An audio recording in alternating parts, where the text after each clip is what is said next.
Hi there, this is Sean, the Honest Book Reviewer, with another book review. In this video we're discussing Dim Sum of All Fears, written by Vivien Chien. It's book 2 in the Noodle Shop Mystery series. It's a great cozy mystery series. I've just discovered it recently. I think it's been around for a few years, maybe 3 or 4 years, and it looks like the author's producing 2 books a year, it seems at the moment. I love this series. This is the second book I've read in the series, but I'm loving it so much. The characters are so much fun. The whole setting is very unique. I love the fact that it's set in this Asian shopping centre. All the stores are Asian themed. It seems like we've got this whole extended family community going on in the shopping centre. All the shop owners and their families know each other and they're all friendly to each other. And that means that secrets can't be kept in this setting as well. They all know each other's business. Very hard to keep a secret. That makes for a lot of fun in this series as well. A great series. I do recommend you picking it up and giving it a go. We start this book off with Lana, our main character. Very excited. She's got a job interview lined up. She's going to get out of her parents' restaurant and become an office manager. And she's looking forward to it very much. And she thinks she's the best candidate for the role. She's about to tell everybody the news at a family lunch, but then her parents get in first and they announce they're going overseas to Taiwan to see Lana's grandmother, because Lana's grandmother is apparently not feeling very well. And so they're going to go over there for a few weeks and visit over there, and they're putting Lana in charge of the restaurant while they're gone. Lana can't believe it. You know, she was looking forward to this job interview. How could she go there and, give up the restaurant, leave the restaurant when her parents aren't there, when they need her the most? So she's got this huge decision to make. Does she go ahead with the interview, or does she give that up and stay at the restaurant? That's the first choice we see her make in this book. There's another new thing for Lana in this book. She's got a new friend called Isabel. So Isabel and Brandon have opened up a small store next door to the restaurant, and they're selling kind of touristy things. Isabel and Lana met accidentally in a bookstore. They both like reading and books. And they just forged a great friendship, and they've just been friends for a very short time, but they're very close and they have fun together. But Lana's not really sure about Isabel's husband, Brandon. He runs off a lot on errands. I'm going on an errand, he always says, and he runs off, sometimes for hours, and always leaves Isabel at the store by herself. And Lana's a bit dubious about that. What's going on with Brandon? Is he running off having an affair? Something else going on? There's a question mark about Brandon from the very get-go in this book. There's a big shock in this book, and it just shifts the whole focus of this story. Kimmy Tran, who works at her parents' store where they sell movies and things like music and movies, she comes running in or banging on the door of the restaurant because she's found Isabel and Brandon both dead, brutally murdered in their store. The police come. The lead detective on the case is Adam, who is the romantic angle for Lana as well. But, it's a big shock to the whole community in the shopping centre. All the stores close again. They all kind of unite, in friendship and giving people comfort. But this huge shock to Lana is going to just really throw her a bit. And she's determined to find out what happened to her friends. The good thing about this book is the mystery expands a bit. So in book 1, the mystery was really centered around the shopping centre and the people in the shopping centre. This book expands that because we learn a few things about Brandon.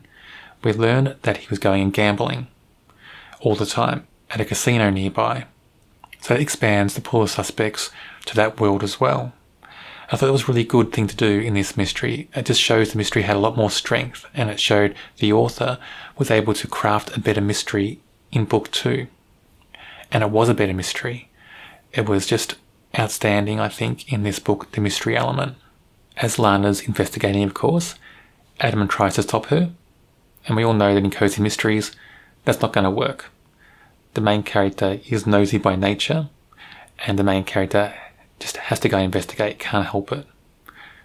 But like many cozy mysteries, as the main character goes to investigate, they start to put their life in danger, and somebody's not very happy about Lana, butting in, trying to solve this herself.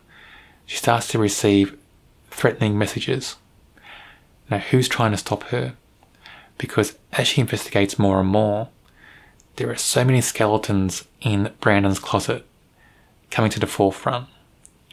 There's ex-wives aplenty in Brandon's life, and they both have serious motives for wanting him out of the picture, and they both seem serious suspects. So we've got suspects in Brandon's ex-wives, we've got possible suspects linked to the casino where Brandon was gambling all the time, we've got some suspects that could be in the shopping centre as well. I mean, there is a whole range of suspects, and it just made for an exciting, fun read. And I just really like the fact that this book seemed to be a bit more complex, it seemed more well-rounded, seemed more well-plotted. Everything about this book was better than book one.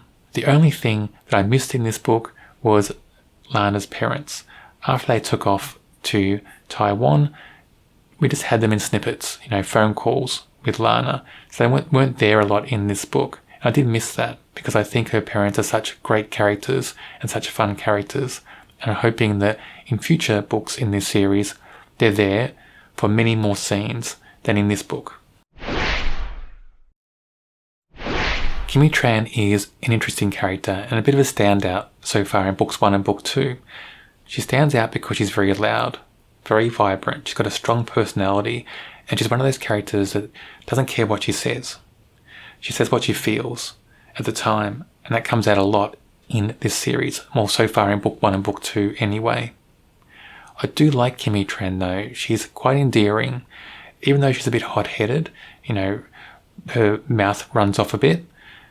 She's a very endearing character and very engaging, and I get a sense she's got a vulnerable side as well, and that comes through a little bit in this book, in book 2. We see that she's a bit vulnerable about her feelings for Peter, and Peter is the chef at the restaurant where Lana works, at Lana's parents' restaurant. So Kimi's a very complex character, and she's very intriguing as a character as well, and I'm hoping we see more of her in this series. Peter is the chef at the restaurant. Peter's a very interesting character as well. He's got a bit of depth, and he's changing. There's some character growth with Peter as well. There was a few things in book 1 we learnt about him, and those things about him in book 1 are shaping the character a bit more in book 2. I do like his character very much. He seems very sensitive. He's got an artistic side that's trying to come through as well, and you get the sense that he's toying with being an artist rather than being a chef. So I wonder how that's going to go in his character as the series progresses. But I do like this character. He seems very clued on, he seems very caring, but he also seems very carefree as well. And he seems to have a very kind of laid-back feeling towards life. And I do like that in this character and in this series. Adam is the police detective that seems to be on the cases so far in this book. And he's also the love interest for Lana in this series. They've gone out on a few dates, but he's got some secrets. And there's a side of his personality that is not showing Lana. And I don't know how that's going to play out in the series. So it makes him a complex character, makes him feel real and well-rounded, but those secrets may affect that relationship as the series goes on. So I wonder what those secrets are going to be. He does seem to care for Lana a lot, and that shows through in this book, just with a few of his actions in the book. And I do like his observations about what's going on in the shopping centre.